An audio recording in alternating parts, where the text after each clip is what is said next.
सरकार से ये है कि पेपर को रद्द किया जाए और दोबारा पेपर कराया जाए। और इस बार पेपर जब दोबारा कराया जाए तो एक विशेष तरीके से सख्ती के माध्यम से, क्योंकि पेपर ही जो लीक हुआ है, मेरा मानना ये है कि जहाँ पेपर ये बना है उससे पहले तैयारी कर रहे थे इस भर्ती के लिए। ये जिसके पहले जो भर्ती आई थी 2018 में, मतलब 5 साल पहले आई थी, तब से हम लोग लगातार तैयारी में लगे हुए हैं कि भर्ती आएगी, हम लोग परीक्षा देंगे। लेकिन इस बात में पता चलता है पेपर खरीद लिया, उसका एग्जाम हुआ, उसका 150 क्वेश्चन सही हो रहा। हम लोगों ने मेहनत से 120, 130 या 110 क्वेश्चन सही करके आए हूँ, तो उस हिसाब से मैं उस मेरिट में कहीं सुना सनी लियोनी की फोटो आ गई थी। जी बिल्कुल, ऐसी भी गलतियां बहुत सारी देखने को मिल रही है। मैं विधि का छात्र हूं और क्रैकपुर इंस्टीट्यूट में पढ़ाता हूं बच्चों को, क्वालिटी और एसआई की बच्चों की तैयारी करवाता हूं, तो वहां पे मूल विधि ऐसे सब्जेक्ट पढ़ाता हूं। तो अगर एकदम स्टार्टिंग के सिरे से हम लोग देखें तो इतने बड़े लेवल पे आप इतने कम समय के अंतराल पे आप जो है पहले तो वैकेंसी निकाल लो।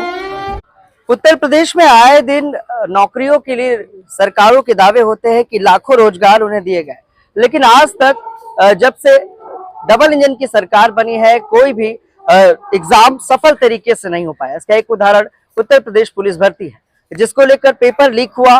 उसके साथ साथ यहाँ पर आज लखनऊ के इको गार्डन में तमाम वो अभ्यर्थी हैं जो धरने पर है। उनका कहना है कि पेपर को फिर से कराया जाए। क्या कुछ मांगे हैं और यहाँ हजारों की संख्या में ये सभी जो छात्र हैं क्या कुछ उम्मीद लेकर आए? सर क्या मांगे हैं जिसको लेकर आप लोग आए हो? पेपर लीक को लेकर लगातार हमने देखा है कई एग्जाम के पेपर आउट हो गए। सरकार के इस रवैये और कहीं ना कहीं लापरवाही जो पुलिस भर्ती बोर्ड है उस पर क्या कुछ राय रखते हैं आप लोग और सरकार से क्या उम्मीद है? सर पहली बात तो मेरी एक सरकार से ये है कि पेपर को रद्द किया जाए और दोबारा पेपर कराया जाए। और इस बार पेपर जब दोबारा कराया जाए तो एक विशेष तरीके से सख्ती के माध्यम से, क्योंकि पेपर ही जो लीक हुआ है, मेरा मानना ये है कि जहाँ पेपर ये बना है उससे पहले ही पेपर ये लीक हुआ है। तो इस बार अगर इस पर हम सख्ती नहीं बरतते हैं, कुछ ऐसा उन जो लीकर है उनके लिए कुछ ऐसा कोई प्रबंध नहीं करते हैं, तो ये क्या गारंटी है कि अगली बार पेपर लीक ना हो। तो सरकार कह रही है कि ये फर्जी अफवाह है पेपर लीक की। कई जो खबरें चली थी उन लोगों को गिरफ्तार किया गया है, उन पर मुकदमे दर्ज हुए हैं। तो सर अगर सरकार इसको फर्जी बता रही है तो उसे सही कैसे मानेगी, किस प्रकार से साक्ष्य मांगेगी, उस प्रकार से हम देने के लिए तैयार है। जैसे कि सबसे पहले ये पेपर जो था 9:30 बजे टेलीग्राम में डाल दिया गया था और उसमें मैंने लिख भी दिया था कि ये पेपर जो है जो पेपर हमारे पास आ चुका है, अगर ये पेपर किसी भी पुलिस मतलब पेपर निकलता है तो ये पेपर लीक हो चुका है और हम बच्चों को न्याय दिलाएंगे। तो जब मैंने शाम को मिलाया पेपर तो सेम से वही पेपर निकला। अच्छा, कुल कितने अभ्यर्थियों ने इस नौकरी के लिए आवेदन किया था, कुछ आइडिया? हाँ आइडिया है। इसमें 48 लाख प्लस। 48 लाख? हाँ, मतलब पूरे यूपी में 48 लाख अभ्यर्थी आए थे एग्जाम देने के लिए। एग्जाम लगभग 40 प्लस है, लेकिन जो लास्ट में 48 लाख समथिंग फॉर्म पड़े थे।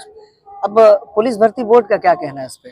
भर्ती बोर्ड ने तो यही कहा है कि मैंने इसके लिए कमेटी बनाई है और उस पर जांच करवाएंगे, बाकी देखते हैं। इससे पहले भी भर्ती बोर्ड के या यूपीपी कांस्टेबल भर्ती के शायद पेपर आउट हो गए थे। इससे पहले भी आउट हुए, एक बार और आउट हुए तो फिर परीक्षा रद्द हुई थी, दोबारा कराई गई थी। तो उसी प्रकार इस बार भी हुआ। अच्छा, इस बार लेकिन बड़े स्तर। अच्छा ये बताइए भाई साहब, मुझे इस भर्ती के लिए कितने साल तक की तैयारी की है आप लोगों ने? कब से दौड़ रहे हैं या वो जो तैयारियां हैं, सुबह सुबह उठते थे, क्या क्या तैयारी की? सर कितना समय लगा उसमें? तो ऐसा है कि बच्चों को हम लोग तैयारी कराते हैं, अभ्यर्थी आपके सामने तो ये बता सकते कितनी मेहनत की है। तो एक बार बच्चे से भी राय जानेंगे। बताइए भाई, सुबह कितने बजे उठते थे, क्या कुछ करते थे? देखिए यहाँ पर हमारे साथ वो छात्र हैं भाई, सुबह उठते होगे, दौड़ने जाते होगे, फिजिकल के लिए अलग तैयारियां हैं। कितने साल से तैयारी कर रहे थे इस भर्ती के लिए? ये जिसके पहले जो भर्ती आई थी 2018 में, मतलब 5 साल पहले आई थी, तब से हम लोग लगातार तैयारी में लगे हुए हैं कि भर्ती आएगी, हम लोग परीक्षा देंगे। लेकिन इस बात में पता चलता है पेपर लीक हो जाता है। और जैसे सर तैयारी करवाते हैं, तो जो टीचर तैयारी करवाते हैं वो 1 घंटे की क्लास लेके वो अपना चले गए, दूसरे टीचर आए। लेकिन जो बच्चे तैयारी करते हैं वो लगातार क्लासें करते हैं, रात भर जागते हैं, पूरा दिन जागते हैं। उसमें सोने का समय क्या है उनको खुद ख्याल नहीं रहता है। अगर इतनी मेहनत करने के बाद भी बच्चे का सिलेक्शन नहीं होता है, पेपर लीक हो जाता है, तो उससे क्या मतलब है? क्या सरकार की क्या जवाबदेही है? वो सरकार जवाब दे। और प्रशासन से मैं मांग करता हूं कि री एग्जाम दोबारा कराया जाए। और ये कहना चाहता हूं कि जैसे टीचर ने तैयारी करवाई, बच्चों ने तैयारी की, लेकिन जिसके पास पैसा है उसने पेपर खरीद लिया, उसका एग्जाम हुआ, उसका 150 का 150 क्वेश्चन सही हो रहा। हम लोगों ने मेहनत से 120, 130 या 110 क्वेश्चन सही करके आए हूँ, तो उस हिसाब से मैं उस मेरिट में कहीं दूर दूर तक नजर ही नहीं आऊंगा। अगर 150 के 150 जिसका सही है वो डायरेक्ट सेलेक्ट हो अच्छा, जाएगा। भर्ती बोर्ड इस पे क्या कह रहा है कि जो एग्जाम है उसको खत्म करेंगे, रद्द करके करेंगे? मैं तो कह रहा हूँ, मैं मांग कर रहा हूँ कि जो है रद्द हो जाए। ये हम लोगों के लिए भले में होगा। ये हमारी अकेले की मांग नहीं है, ये कम से कम 50 लाख अभ्यर्थी है उसकी मांग है। तो सरकार से अगर रद्द नहीं होता है तो क्या कुछ कदम होगा आप लोगों का? कदम क्या, धरना करेंगे, अपना जो मांग है शांतिपूर्वक जो मांग है वो रखेंगे। अब सरकार मानती है या नहीं मानती है सरकार के ऊपर है। जांच कमेटी बैठाती है, क्या करती है ये तो सरकार का निर्णय है। एडमिट कार्ड पे कुछ कहना चाहेंगे? जो सुना सनी लियोनी की फोटो आ गई थी। जी बिल्कुल, ऐसी भी गलतियां बहुत सारी देखने को मिल रही है। मैं विधि का छात्र हूं और क्रैकपुर इंस्टीट्यूट में पढ़ाता हूं बच्चों को, क्वालिटी और एसआई के बच्चों की तैयारी करवाता हूं। तो वहां पे मूल विधि जैसे सब्जेक्ट पढ़ाता हूं। तो अगर एकदम स्टार्टिंग के सिरे से हम लोग देखें तो इतने बड़े लेवल पे आप इतने कम समय के अंतराल पे आप जो है पहले तो वैकेंसी निकाल लो, उससे कम समय में इतनी बड़ी बड़ी गलतियां आपको दिख रही हैं। एडमिट कार्ड से स्टार्टिंग हो जाती है। उसके बाद अगर हम एक निचले लेवल से अगर एक बच्चे को देखें, वो बेचारा एक कोई 25-30 हजार की नौकरी करने कोई बड़े घर का आदमी नहीं आएगा, किसान का बच्चा आएगा, गरीब घर का बच्चा आएगा। ये सर हैं क्रैकपुर के, ये सब सर लोग लगे हुए हैं। हो कह रहा है यहाँ पे कोई भी अपनी कॉन्स्टिट्यूशनल ड्यूटी नहीं समझ रहा अच्छा, है। ये बताइए आयु सीमा क्या है इसमें? आयु सीमा आपकी एक इसमें जो 3 साल पहले तो इंक्रीज किया गया। इसमें जनरल 18 से स्टार्ट हो जाती है। जनरल कैटेगरी के लिए इसमें 22 तक रखा गया था, फिर 3 साल इंक्रीमेंट होता है, उसमें बढ़ाया जाता है। उसके बाद इस तरह ओबीसी की अलग कैटेगरी के लिए अलग। तमाम वो लोग होंगे जिनकी कहीं ना कहीं एज इस एग्जाम के बाद कहीं ना कहीं आउट हो जाएंगे, उनकी उम्र बढ़ जाएगी। जी जी बिल्कुल, ये तो बहुत बड़ी समस्या है। अब ये जांच होगी, जांच कब तक चलेगी, कोर्ट में मैटर जाता है कि नहीं आता, ये भी बड़ी चीज है। उसके बाद लड़का कब नौकरी पाएगा, 5 साल बाद तो वैकेंसी। चलिए, मतलब जब तक एग्जाम नहीं होगा आप सभी धरने पे रहोगे? बिल्कुल बिल्कुल, हमारी एकदम निरंतर मांग रहेगी। देखिए, यहाँ पर प्रशासन भी आया हुआ है और उसके साथ साथ ये सभी छात्र हैं जो आज धरने पर बैठे हुए। उनका साफ तौर पर कहना है कि री एग्जाम की मांग को लेकर ये सभी इको गार्डन में आए हैं और जब तक इनकी मांगों को सुना नहीं जाएगा इनका धरना इसी तरह से चलता रहेगा। सहयोगी भरत के साथ मैं विक्रम, लखनऊ से।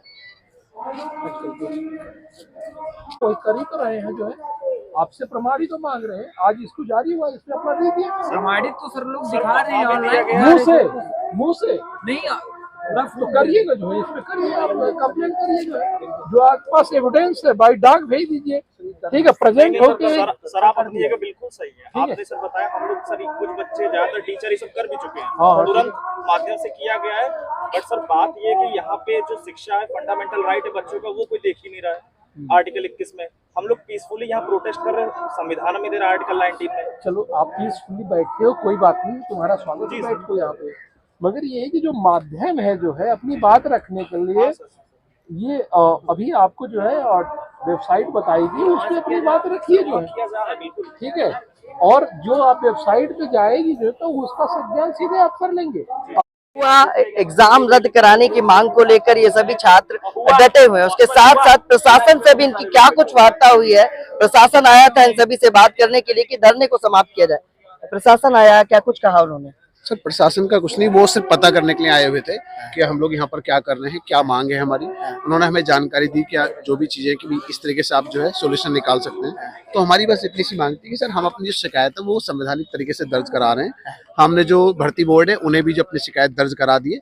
बाकी हमारा ये कहना है कि हम यहाँ पर लोग इस वजह से बैठे हैं कि हमने शिकायत तो दर्ज करा दी, लेकिन तब तक जो है ये जो भर्ती प्रक्रिया इस पर रोक लगा दी जाए और इसकी अच्छे से जाँच की जाए। फाइनली जो भी दोषी है उसे जो है सजा दी जाए और जो चारों पेपर हैं यूपी पुलिस के ये फिर से करा। अच्छा, उन्होंने कहा कि भर्ती बोर्ड द्वारा अभी सुबह एक सूचना जारी की गई है, वो हम कि जो साक्ष्य है उसको आप लोग उस पर अपलोड करें या मेल करें। क्या कुछ किया अभी तक? तो क्या साक्ष्य? वो साक्ष्य हम मेल कर चुके हैं, ठीक है, जो भी साक्ष्य सारे के सारे मेल किए जा चुके हैं। लेकिन अभी हमारा ये कहना है भी साक्ष्य हमने मेल कर दिए, लेकिन आप उस पर एक्शन भी लीजिए। कब तक एक्शन लेंगे ये भी तो पता है कि जब जवाब आएगा तभी कहीं ना कहीं वही हमें पता तो चले। पता चली साक्ष्य हमने जमा कर दिए, 20 दिन हो गए, इधर कुछ हो नहीं रहा, उधर से भर्ती प्रक्रिया पूरी हो गई, तो हम वो नहीं चाहते ना कि आप ठीक है, हम शांति पर हम बैठे थोड़े, हम तो शांति से बैठे हैं। आप साक्ष्य चेक कर लीजिए, उसके बाद हमें बता दीजिए, भर्ती प्रक्रिया तब तक रोक दीजिए, बस इतना। सरकार से क्या कुछ उम्मीदें हैं? सरकार से पूरी उम्मीद है, सरकार हमारी सुनेगी, क्योंकि जब सही चीज है, सारे साक्ष्य ठीक है, सरकार बिल्कुल सुनेगी। भाई साक्ष्य अगर गलत होते तब सरकार नहीं सुनती ना, जब हमारे साक्ष्य सारे ठीक है तो सरकार सुनेगी बिल्कुल। ठीक है। आया था, इनका साफ तौर पर कहना है कि पुलिस भर्ती बोर्ड द्वारा जो सूचना जारी की गई है उस पर हमने अपने साक्ष्य को प्रस्तुत कर दिया है, लेकिन जब तक उसका जवाब नहीं आएगा, ये जब तक ठोस निर्णय नहीं लिया जाएगा तब तक हम धरने पर रहेंगे। और देखने की बात है कि इस भर्ती को, जहां पर इस भर्ती में पेपर लीक आउट हुआ, कहीं ना कहीं भर्ती बोर्ड की बड़ी लापरवाही सामने आई है। उसके साथ साथ अभी तक इस मामले पर पेपर रद्द कराने की मांग को लेकर ये सभी अभ्यर्थी लखनऊ में डटे हुए हैं। सहयोगी भी भरत के साथ मैं विक्रम, लखनऊ।